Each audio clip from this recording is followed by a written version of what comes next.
Hey, good afternoon, everybody. Okay, I have a few toppers, so please bear with me. Over the past 15 months, we've made tremendous progress in our fight against COVID, with 220 million Americans fully vaccinated and over 100 million people boosted. We've also moved quickly to ensure Paxlovid, an oral antiviral pill that reduces risk of hospitalization and death by almost 90%, is widely available. Importantly, because of all the work the Biden administration has done on vaccines, boosters, treatments, and more, daily COVID-19 deaths are down by 90% from when the president took office, even as infections are rising. So the tools that the administration has made widely available to the American people are working to prevent serious illness, to keep people out of the hospital, and to save lives. And while COVID isn't over, it's critical that Americans know that we now have more tools than ever to protect ourselves. We can now prevent most COVID deaths, and that's major progress. To drive further progress today, we announced new federally supported test to treat sites. Today, the first of these launches in Providence, Rhode Island. In the coming days, we'll deploy clinical personnel to help transform several of Minnesota's state-run testing sites into test-to-treat sites. And in the coming weeks, we will work to open more in places like New York and Illinois. These build on the more than 2,500 sites we've already set up at local pharmacies and community health care centers. Yesterday afternoon, the governor of Oklahoma signed into law the most extreme piece of legislation to undo a woman's fundamental right to make her own reproductive choices since Roe became law. This law will go into effect immediately. Not only does this law ban abortion from the moment of fertilization, but it also adopts Texas' plan to allow private citizens to sue their neighbors for providing reproductive health care and helping women to exercise their constitutional rights. This law is the latest in a growing effort by ultra-MAGA officials across the country to roll back freedoms that should not be taken for granted. Roe has been the law of the land for almost 50 years, and it is under serious threat. They are starting with reproductive rights, but the attack on our fundamental rights, including the right to contraception and marriage equality, is growing, and these rights are increasingly at risk. The president believes that women have the fundamental right to make their own reproductive health choices, and he and the vice president and the entire administration are committing to protecting these constitutional rights and fundamental freedoms. Today, the Department of Agriculture announced new steps to strengthen food supply chains, increase competition in the meat processing sector, and lower prices for American consumers. The department is making $200 million available to create a new processing capacity expansion program, providing $25 million for workforce training, and releasing the first of 3 planned rules designed to bolster enforcement of the Packers and Stockyards Act, which will increase transparency. These actions will combat market dominance by a small number of major meat and poultry processors in key markets, where excessive concentration and control has led to lower prices paid to poultry producers and higher prices by consumers. After the severe and sweeping sanctions on the Central Bank of Russia, the Department of Treasury issued General License 9 to provide for an orderly transition so that the bond holders could get paid. We've announced that we will not be renewing the license. This means that Russia will likely fail to meet its obligation and face default, an enduring sign of their status as a pariah in the global financial system. We expect the impact of the U.S. and the global economy to be minimal, given Russia has already been isolated financially. That being said, Treasury Department continues to monitor and have conversations with global financial community. I have 2 scheduling updates. Next week, the President will welcome Prime Minister of New Zealand to the White House, another example of our continued commitment to the Indo-Pacific. We'll have more details on this as we get closer. And as you all saw, we announced that on Sunday, the President and the First Lady will travel to Uvalde to grieve with the community that lost 21 lives in the horrific elementary school shooting. We will have more to share as we get closer, but while he's there, the president will meet with the community leaders, religious leaders, and the families of the victim. The president and First Lady believe it is important to show their support for the community during this devastating time and to be there for the families of the victims. And lastly, on Tuesday, as you all know, the parents of 19 kids did what so many of us parents do every morning. They gave their kids a kiss, told them they love them, and wished them a good day at school. They figured their kids would spend their day reading, writing, doing math, playing with friends at recess. These kids never came home. Some of these parents needed to give DNA samples to be able to identify their own children. These were elementary school kids. They should be losing their first teeth, not losing their lives. They should be at Little League, softball, and soccer practices this weekend. These parents should be planning their kids' summer, not their child's funeral. As a parent, it is unfathomable to me that this happened. These kids had their whole lives in front of them. Our hearts ache for their families. Our hearts ache for the family and loved ones of the teachers who were killed. Schools should be sanctuaries of learning, not battlefields. And teachers should be there to teach, nurture, prepare our children for the future, not to be gunned down or asked to sacrifice their own lives for the kids they love. But that is what two heroic teachers did in Uvalde, killed while trying to protect their students.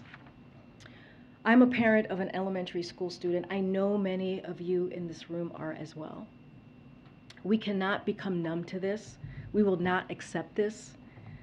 A grocery store, a church, an elementary school, and this is just in the last few days, it is unacceptable. As the president said the other night, why are we willing to live with this carnage? Why do we keep letting this happen? Where in God's name is our backbone?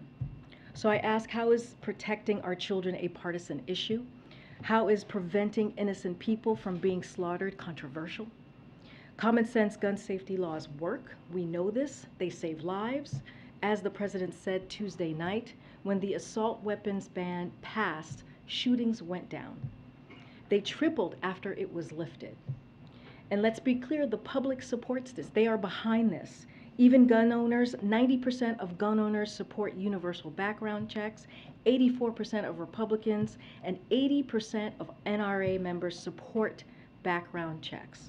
As the president said this week, it is time to turn this pain into action. It's time for Congress to act. And with that, Darlene, I will take your question. Thank you. Is there any reaction here at the White House to the Senate Republicans blocking the domestic terrorism bill, which was supposed to open the door for some debate and discussion about gun safety, as you were just talking about? So we're disappointed that Congress did not move forward with the legislation that would strengthen our response to domestic terror incidents like we saw in Buffalo. We need Congress to act on that, and we need Congress to advance common sense measures that we know will save lives when it comes to gun violence. And secondly, the NRA is opening its convention in Houston tomorrow, 3 days after the massacre in Uvalde. Former President Trump, Texas Governor Abbott, and others are set to speak there. Does the White House think it is appropriate for that convention to move forward? Should it be postponed, canceled, given the events of the last few days? So it's not about the convention. What is inappropriate is that the leadership of the National Rifle Association has proven time and time again that they are contributing to the problem of gun violence, not trying to solve it. They represent the interests of the gun industry, the gun manufacturers, who are marketing weapons of war to young adults.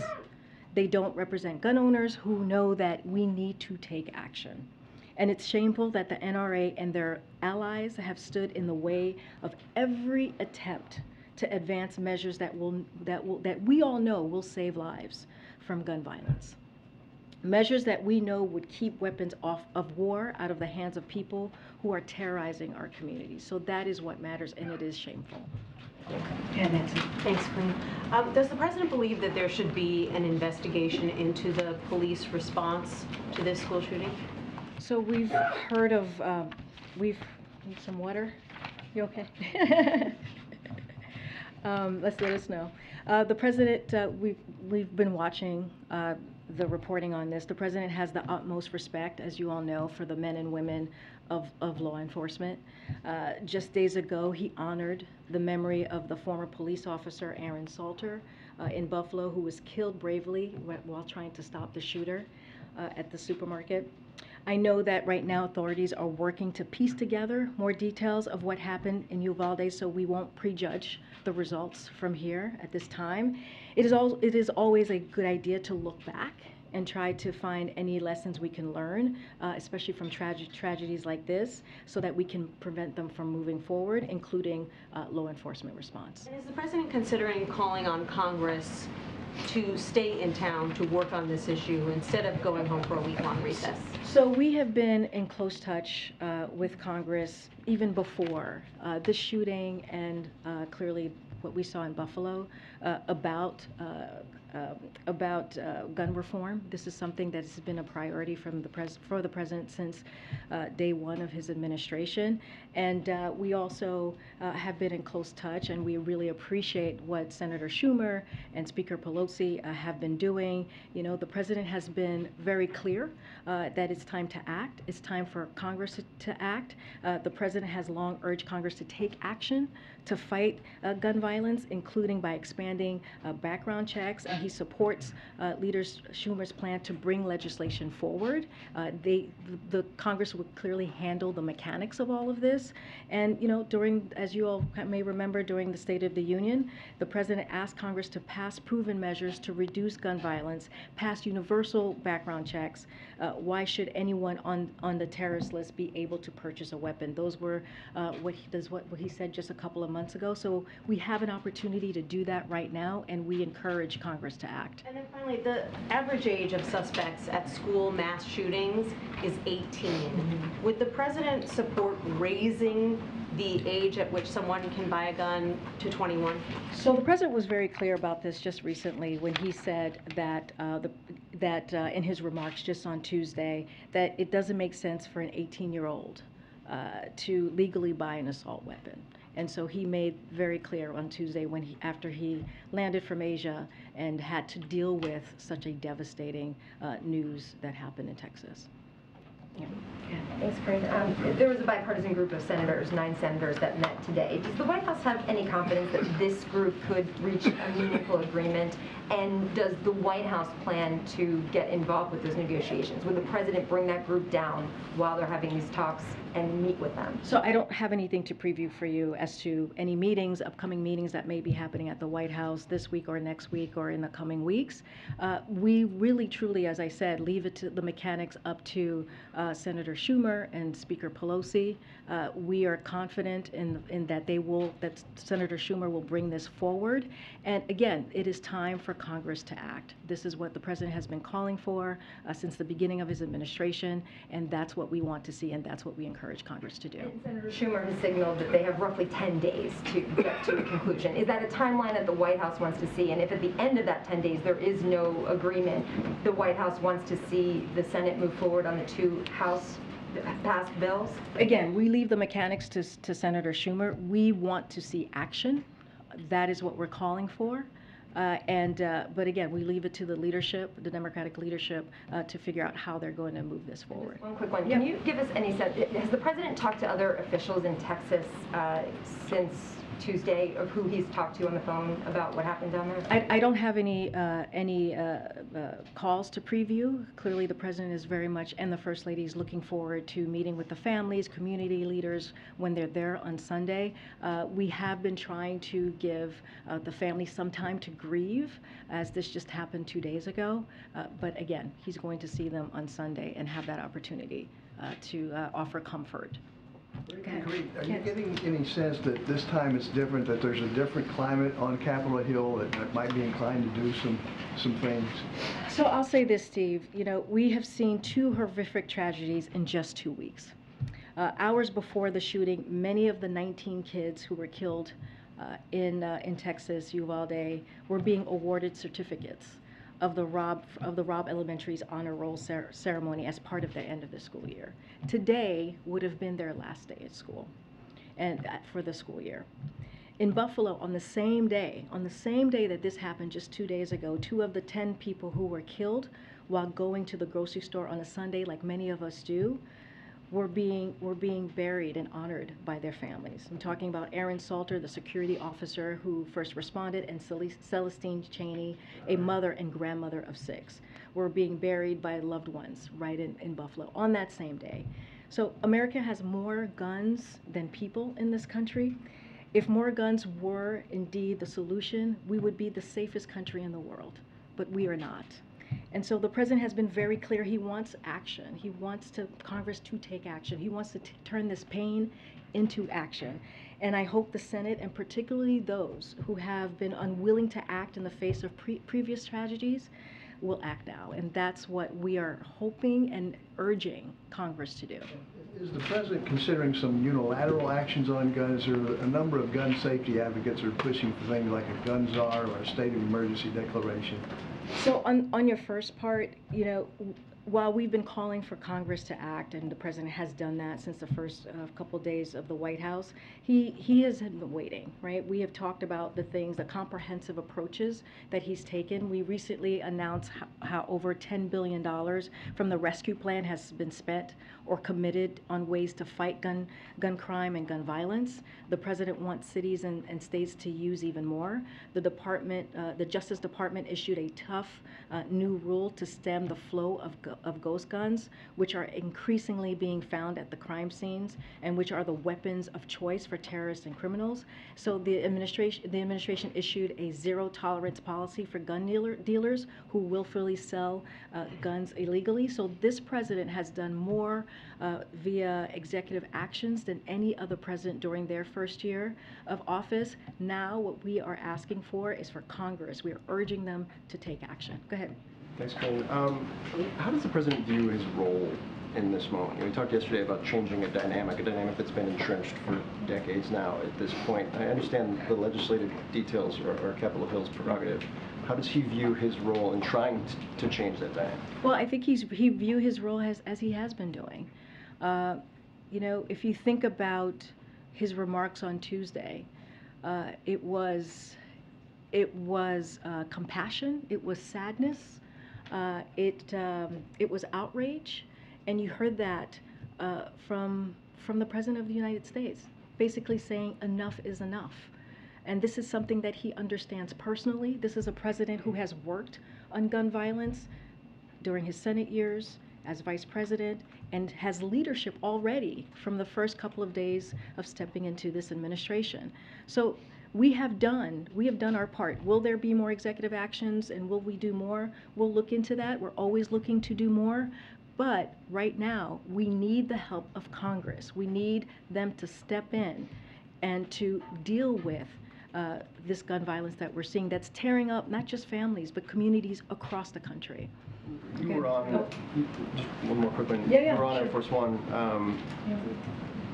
Can you talk about kind of the president's reaction when he got the news, when more details started to come out over the course of those final hours on the flight, and as he prepared for his remarks on Tuesday night, which he echoed on Wednesday? Yeah, as you said, Phil, I was with the president on the plane on Air Force One because we were coming back from Asia, and I got to see him right before he delivered the speech. Honestly, I would leave the speech to stand for itself. You heard his emotion. You heard what he said very, very clearly. And again, you heard the outrage, which we saw from some of you on TV, from some of your colleagues who are in Texas, who were talking to families on the ground, the communities on the ground, the outrage, the sadness, the grief. And that's what you heard from this president. And, you know, he said a couple of things that I think it's important to reiterate as we really think about what happened, is that, you know, there are parents who will never see their child again, parents who will never be the same. And the president said to lose a child is like having a piece of your soul ripped away. It's suffocating, and it's never quite the same. And it's a feeling shared by their family members and the community that's left behind. So that is the president's focus right now. He's going to go clearly on Sunday to offer his comfort, to grieve with the family and the community, but at the same time, he is going to call on Congress to take action because it's been too long, and now is the time to act. Okay, Michael. Two quick things. First, apparently the company that sold the shooter his rifles received a $3 million PPP loan under the last administration. Do you know if there's any effort by this administration to claw that money back? So this is the first I'm hearing about this, so I would have to go back to the team and look into it. Do you know the name of the company? The company is Daniel Defense, D-A-N-I-E-L Defense. Apparently they received a I think $3.1 million PPP loan right at the beginning. My colleagues have been writing about it apparently today, but if assuming that is confirmed, would the president, do you think, support the idea of trying to claw that money back? I honestly, Michael, I need to check with the team and just make sure that is actually factual, but I need to check with the team. Thank you, I appreciate that. And we'll get back to you on that. Okay, and then just, going back to the question that I'm sure, everybody has been asking, which is the sort of, what is the president going to do and can do? You talk a lot about the outrage, you talk a lot about that he wants Congress to act, you talk a lot about the emotion. I was in this room, I think a lot of people here were too, when President Obama cried at that very podium hours after the Newtown shootings. There have been a million shootings since then, lots of expressions of outrage. Lots of expressions of wanting Congress to act. They haven't. I mean, there are people out there, saw several of them on TV today, who say this president needs to do more than all of that. This president needs to declare a national emergency. He needs to create task forces. He needs to create, a czar of gun things. He needs to say he's not leaving this building. He cancel his vacations. Tell Congress, members from Congress to get in a room and not leave until they got a solution, and not accept some of the sort of half measures that are sort of being offered. And I guess the question is why isn't he doing any of that? So on the public health, on the emergency, he has already done that. The president has already declared gun violence to be a public health epidemic. He has done that already, and he has mobilized our federal departments and agencies, including the Department of Health Services, to respond. So that has been done. Look, this is a president, as I've said already, who has been working on gun violence, gun reform, comprehensive gun reform, since he was a senator. And he also was there, as you're talking about, what President Obama had to deal with. He was there. He was his partner in that, and took on that portfolio of dealing with gun violence. He was there at the table. Isn't that more of an indictment than it is a plus to say that the current president has been involved in this for more than for decades, and it's not being fixed. These things are happening over and over again. But look, Michael, we are frustrated as well. We are angry as well. Look, I said this earlier and I'll say it again. This is a president who has done more via executive actions. This is how much of a priority this is for him, because we're a year into his presidency. More via executive actions than any president in their first year. But many of those are not directly right, related which is to the why issues of mass shootings. They may be directly related to guns, but and that's important. I'm not saying, but right. They're not directly related to. Well, this is why we're calling on Congress to act. The president is doing what the president is doing what he can, right, from here, from the White House. And he has said he cannot do this alone. He's been very clear. He understands we need to do more. But Congress also has to act. He has done a comprehensive plan on gun violence. We have listed that out. Every couple of months we talk about what he's doing, what executive action he's taking. And now he is saying Congress needs to act. But he has been saying that for some time. Okay, Kristen. Karine, give me 1 second, please. I want to follow up on this idea because the president campaigned on a promise to be able to bring Democrats and Republicans together to get the hard things done. why has he not been able to bring them together to make this a legislative priority to even get a small measure done when it comes to? Well, I think that's what Senator Schumer is trying to do. Why not do that in the early days of his presidency? Well, we have been talking to Congress before these two shootings that have been clearly very public and very devastating and horrific in this past 2 weeks. We are doing it now. Look, we know that this is not easy. We're not saying that this is easy. And the president is doing everything that he can to get this done. But we are going to continue to call on Congress to act. Does this now move to the top of his It's a legislative priority. priorities above Build Back Better, above COVID relief? Does this now need to be the singular focus of all of Washington, D.C.? Kristen, I would argue that this has been a top priority from the time. Singular focus for the president and lawmakers. I'm not going to list out the 1, 2, or 3 of priority. What I can tell you is this has been a top priority. Literally, he started working on this the first couple of days he walked into this office. And you're getting a lot of questions about the czar. I guess just to ask to ask it a different way, former President Obama appointed then Vice President Biden to take control of this issue. Are there any discussions? Is the president considering tasking his vice president with trying to get something done on this issue? Look, we have Ambassador Susan Rice, who is the president's domestic policy advisor, as you all know, and she is coordinating the president's whole of government approach to reducing gun violence. She has decades of experience coordinating interagency processes in the federal government. There's no one better at bringing department heads to the table to drive the process. She has a team of 12 staff under the Domestic Policy Council who are working on gun violence reduction, taking an interdisciplinary approach that recognizes that we need all sorts of expertise at the table, from mental health to criminal justice to housing to education, to address the issue. In addition to the Domestic Policy Council, there's the Executive Office of the President, the White House Counsel's Office, the Office of the Intergovernmental Affairs, and the Office of Public Engagement. All are playing key roles in gun violence prevention, as do several of the federal agencies, which I've listed out already. Okay. Karine, given everything you just laid out, and the president said yesterday he will use every tool that's available, and I guess why hasn't he stood up a task force, an interagency task force on preventing gun violence? He has done it dozens of times on everything from COVID to unionizing since the start of his presidency. There's also an outstanding request, I believe, from House Democrats over the past year that he appoint a national director, I guess as Kristen said, and start a task force. Well, I just walked through a whole of government approach that we're taking. That's how important this is across departments here at the White House and also with several agencies. We're talking about the DOJ, Department of Justice, we're talking about HHS, all very much involved here on how we're moving forward. You know, I guess why not make an official interagency task force? Because we have a whole of government approach. We have a whole of government approach that I just mentioned that Ambassador Susan Rice is leading, along with other departments.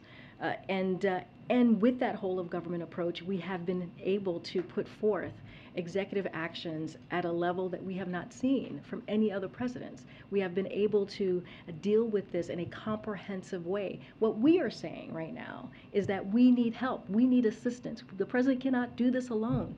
The Congress needs to act. They need to pass legislation so that we can deal with this on a federal level, legislative level.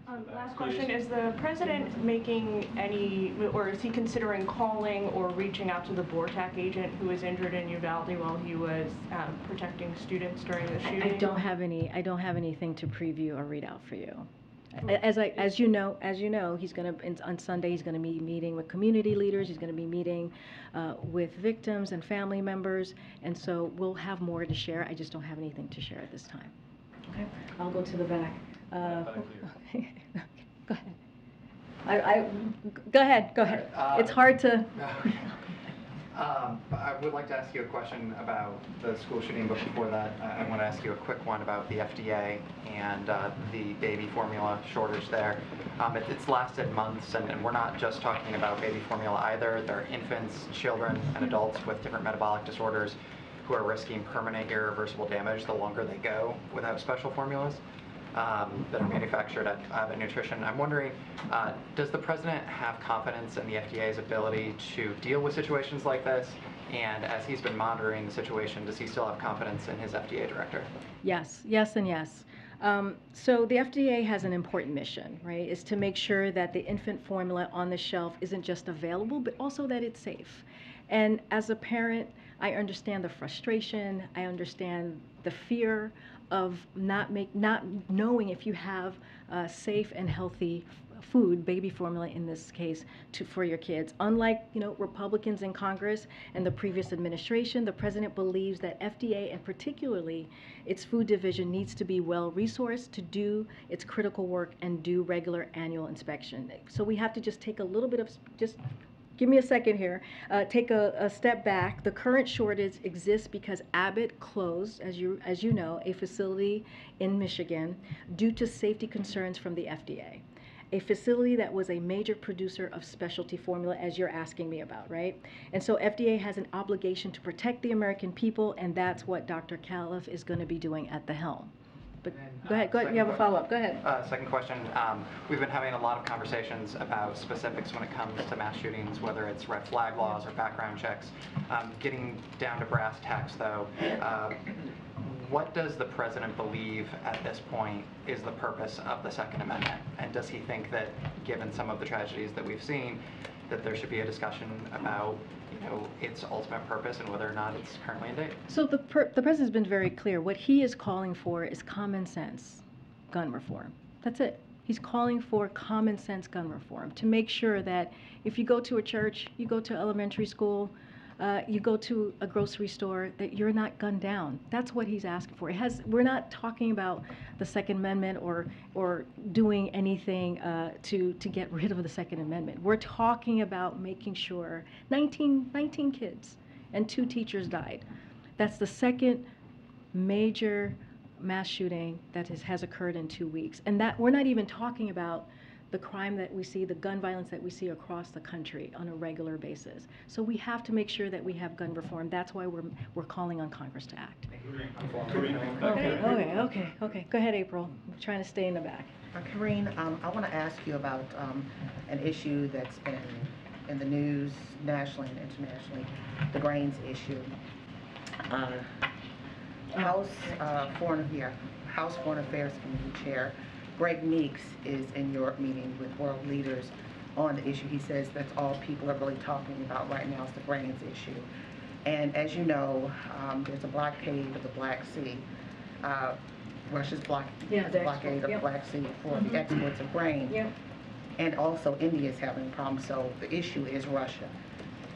Will this White House look at relenting when it comes to issues of sanctions against Russia to allow the grains to go out? Because right now, Meeks is saying the issue is starvation, as well as prices in the grocery store. So the question that you're asking about, if I'm getting this right, is like Russia has made a proposal to us to allow exports in exchange for lifting the sanctions. Yeah. And so, we want to be very, very clear here because this is very important. This is Russia who is actively blocking the export of food from Ukrainian ports and is increasing world hunger. This is on them. Russia should immediately cease its war on Ukraine, which is devastating global food security, and allow the free flow of Ukrainian food. Before Russia attacked Ukraine in February, Ukraine was the world's largest export of sunflower oil, the 4th largest export of corn, which is what you're asking about, April, with the wheat, and one of the largest exports of wheat, this is what you're asking about. Now, there are tons of products sitting in silos in Ukraine and on ships that are unable to set sail due to Russia's naval blockade. And to be clear about something that has been the subject of Russian disinformation, sanctions from the United States and its allies and its partners are not preventing the export of Ukrainian or Russian agriculture, including food and fertilizer, nor are they preventing the ordinary transactions that are necessary for these exports, such as banking or shipping. Therefore, even according to the terms of their own apparent proposal that they have presented to us, Russia should immediately allow Ukrainian agriculture exports. Go ahead. Go ahead. There's no conversation at all about lifting sanctions. You're saying no. There is not. Remember, again, this is Russia's doing. This is on Russia. No. Okay. Oh my gosh.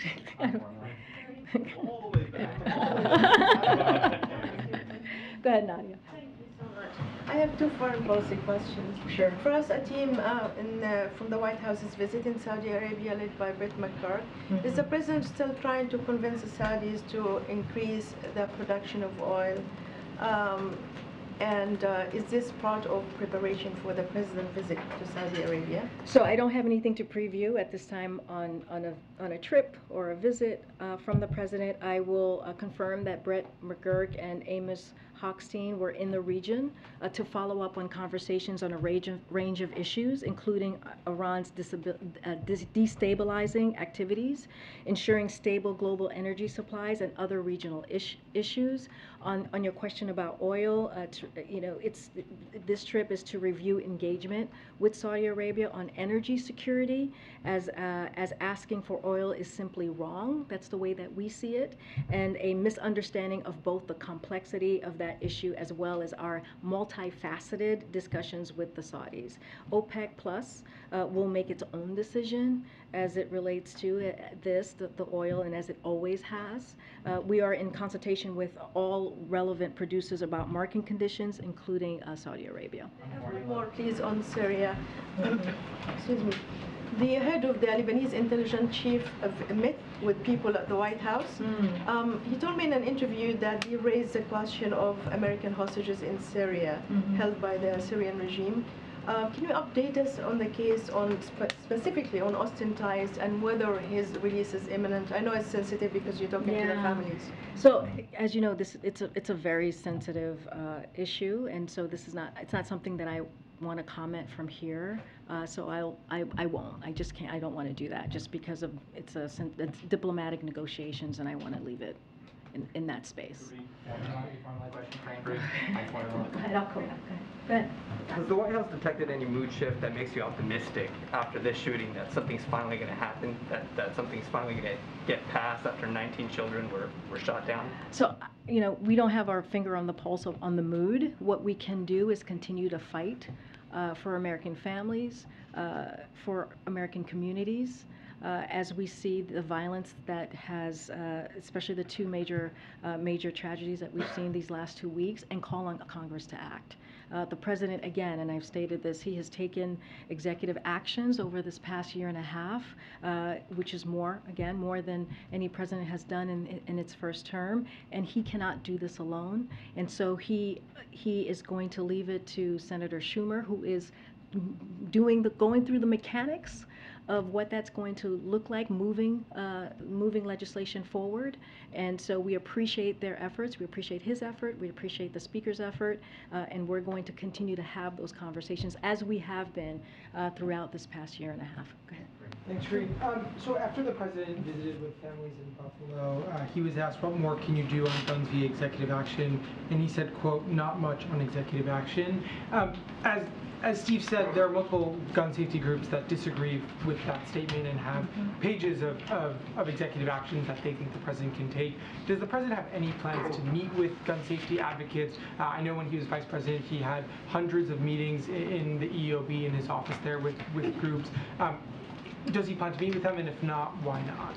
So I don't have anything to preview. Not at this time.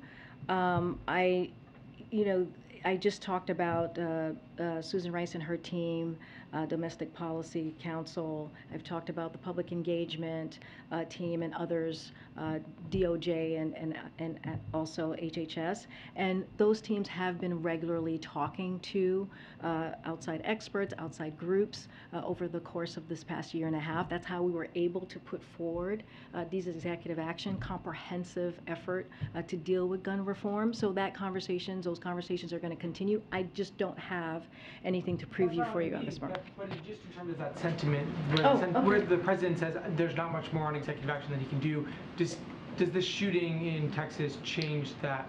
I think what just to speak to that, look, the president has done a lot. He really has. The fact that I'm able to state this historical fact of how much he's done in his first year and a half. But, you know, we're always looking at what else we can do. But we have done, you know, we have done so much. I just read it out, including stemming the flow of ghost guns, cracking down on gun trafficking, and using the American Rescue Plan funds to invest in keeping officers on the beat to fight gun crime and gun violence. And so we're going to continue constantly looking at additional executive action so we can move forward. But the president, again, cannot solve this problem alone. He needs Congress to do its job and to act. What role do you guys expect Senator McConnell to play on any sort of bipartisan gun legislation? Has the president planned to contact him or speak with him at all? And what are you hoping for from Look, the Senate minority? You know, again, we're going to leave the mechanics to how this gets done to the leadership in Congress, Senator Schumer and Speaker Pelosi. We have had several conversations before these major shootings that occurred these last 2 weeks. This is an issue that has been a priority for this president since the moment he walked into this office. And as I mentioned, as a senator, as a vice president, and now as president. So there's an array of issues that we talk to Congress on a regular basis. And again, we're going to continue to have those conversations. On the gun issue, just quick follow-up. Is one of the concerns of the White House that moving ahead with executive actions right now while there are talks in Congress could sink those talks in Congress? Is that why you're one of the reasons you might be holding back on moving forward with executive actions? No, I mean, we've been very clear. It's time for Congress to act. We cannot do this alone. The president cannot do this alone. So we're asking Congress to act so we can have federal laws to actually deal with doing gun reform, comprehensive gun reform. On the Summit of the Americas, President Bolsonaro of Brazil has said he plans to attend now. AMLO of Mexico is still making mixed signals. Can you say whether those invitations have now formally gone out to all those leaders, and are the governments of Venezuela and Cuba and Nicaragua going to be excluded? So we're still considering additional invites, and we'll share them when we feel it's appropriate, when it's final, and that's when we'll share them. I don't have anything right now to share as far as a list. And then just one last one. The CBO came out with a report earlier this week that showed inflation was going to remain above target going down, but still above target to the end of this year and then into next year. I mean, has the White House sort of painted too rosy a picture on how quickly inflation is going to go down given the projections that came out from CBO this week? So a couple of things. So as you mentioned, the CBO report came out yesterday. It projects stable, steady economic growth in the years ahead. As inflation eases, the deficit falls dramatically this year. On the deficit, the CBO projects that our deficit this year will fall by $1.7 trillion after it fell by $350 billion just last year. That's after the deficit increased every single year President Trump was in office, and it is a lower deficit for 2022 than the CBO projected before passage of the American Rescue Plan. That means that our strong economic recovery, powered by the president's economic and vaccination policies, also improved our nation's fiscal position and reduced our deficit. On growth and inflation, CBO projects the economy to grow by 3.1% this year and 2.2% next year, with core personal consumption exemption, that's PCE inflation, falling to 2.3% by the end of next year. This is the kind of transition from a historic economic recovery. Again, steady, stable economic growth that works for working families that the president's policies are designed to bring about. So that's how we're viewing the CBO report. Go ahead, you had something on formula, you said? Can you tell us if there are any more flights planned from foreign flights for formula? I don't have anything to preview at this time, but we will have some more information in the upcoming days. Is that because you all are working on it and the details are not out there, or can we expect more flights? Yeah, definitely you'll expect more flights. I just don't have anything to announce at this time. And as you know, the second flight landed in Dulles yesterday. The First Lady was there to receive the formula and the package that landed. And then on the FDA question, you said you brought up the Abbott plant and that was kind of putting on them, but Senator Patty Murray today told the FDA that she gives the FDA an F on not realizing the warning signs of the crisis. And she also says that they have not given her a plan that she's requested about how to stabilize that food safety program. So is there anything the White House can ensure that the FDA has been responsive to Senator Murray and those on Capitol Hill? So let me just first say this. This is the hearing, during the hearing yesterday, Dr. Califf said it's important we get to the bottom of what happened with the Sturgis facility and the root of what has caused the issues we're facing today. He has designated someone to lead an after-action report, but we have to take a step back here and look at the dynamics of what we're dealing with. We have 4 companies that make up 98% of the market. An industry that's concentrated means more vulnerability to the supply shocks and fewer options for consumption. And because of Abbott's voluntary recall, there have been huge disruptions to formula supply of a highly concentrated market. So we have to fix this. So our focus right now is on getting more infant formula supply to families across the country as quickly as possible, as well as running a historic agenda to diversify markets and grow the number of companies competing for your business. This is what will help avoid situations like this in the future. But he has said it is important to get to the bottom of this and has appointed someone to do that. Thanks, Karine. Okay, thank you, everybody. Thank you. Thank you.